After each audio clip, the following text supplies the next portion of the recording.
It was a Monday night after the rehearsal at the table, and Emily said, I'd like to have the whole gang up for dinner. The whole gang consisted of Desi and Lucy, Jess Oppenheimer and his wife Estelle, Mark's wife, Emily Daniels, who was the camera coordinator. She told the cameras where to make the moves, and the script clerk, a fellow by the name of Maury Thompson, who was really the first one beyond the basic above-the-line staff that was hired, and he was the script clerk. He left CBS.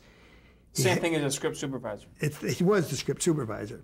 Anyway, that little group, along with Vivian Vance and her husband Phil Ober, crowded around this little television set to watch the first running of the first I Love Lucy show, the second one shot on the air.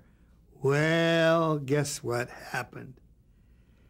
We had what we called protection prints, a 16 millimeter in case something happened with power or the equipment. It ran supposedly in sync with the 35. I'm really only talking about LA now. Just for LA, I guess it went as far as San Diego and north of Santa Barbara, I don't remember. Anyway, at some point in time, first all the sound went out, and I thought Desi's eyes would pop out of his head. Then it came back on, but now we had two soundtracks. Somehow or other, the sound from both projectors, supposedly running in sync, were being broadcast. We don't know how it happened, but it sounded like a football field where the speakers, or your city where you hear it from both speakers and one is behind the other. So it had a reverb and an echo to it for the show. Well, Desi looked at me and I said, well, what do I know? When we ran what we call the answer print, it's a check print before we ship it.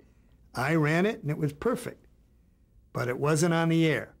So we got some scathing reviews here in LA from the Variety and the Reporter. But in New York, they didn't have the technical difficulties of the network and the reviews were glowing. Thus, in a matter of weeks, the show was picked up for 26 weeks. So I was already 13 weeks ahead of my committed job, and I did stay for 10 years. So that's the saga, the beginning of I Love Lucy.